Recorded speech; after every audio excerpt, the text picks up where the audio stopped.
नमस्कार दोस्तों, स्वागत है एक और नई वीडियो में। आज हम देखेंगे कि सबसे बड़ी चीज क्या है। इस कहानी में अकबर बीरबल से एक प्रश्न पूछता है कि सबसे बड़ी चीज क्या है। और जो हमारे चैनल पर पहली बार आए हैं, चैनल को सब्सक्राइब करें।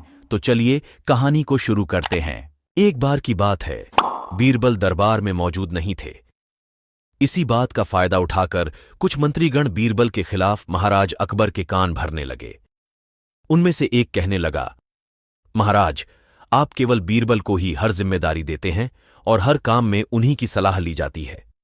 इसका मतलब यह है कि आप हमें अयोग्य समझते हैं। मगर ऐसा नहीं है, हम भी बीरबल जितने ही योग्य हैं। महाराज को बीरबल बहुत प्रिय थे। वह उनके खिलाफ कुछ नहीं सुनना चाहते थे, लेकिन उन्होंने मंत्रीगणों को निराश न करने के लिए एक समाधान निकाला। उन्होंने उनसे कहा, मैं तुम सभी से एक प्रश्न का जवाब चाहता हूं, मगर ध्यान रहे कि अगर तुम लोग इसका जवाब न दे पाए तो तुम सबको फांसी की सजा सुनाई जाएगी। नहीं चाहिए। इस पर मंत्रीगणों ने राजा से इस प्रश्न का उत्तर देने के लिए कुछ दिनों की मोहलत मांगी। राजा भी इस बात के लिए तैयार हो गए। महल से बाहर निकलकर सभी मंत्रीगण इस प्रश्न का उत्तर ढूंढने लगे। पहले ने कहा कि दुनिया की सबसे बड़ी चीज भगवान है, तो दूसरा कहने लगा कि दुनिया की सबसे बड़ी चीज भूख है।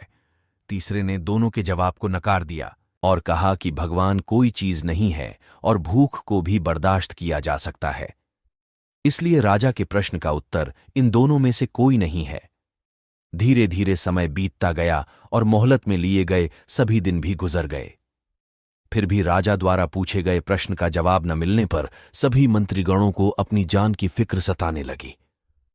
कोई अन्य उपाय न मिलने पर वो सभी बीरबल व स्वयं पालकी में बैठ गए।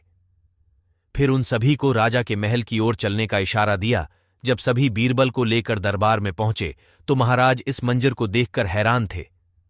इससे पहले कि वो बीरबल से कुछ पूछते, बीरबल खुद ही राजा से बोले, महाराज, दुनिया की सबसे बड़ी चीज गरज होती है।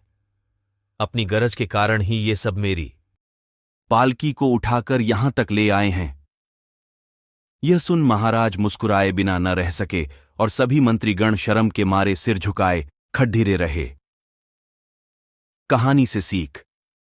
इस कहानी से हमें यह सीख मिलती है कि हमें कभी भी किसी की योग्यता से जलना नहीं चाहिए, बल्कि उससे सीख लेकर खुद को भी बेहतर बनाने की कोशिश करनी चाहिए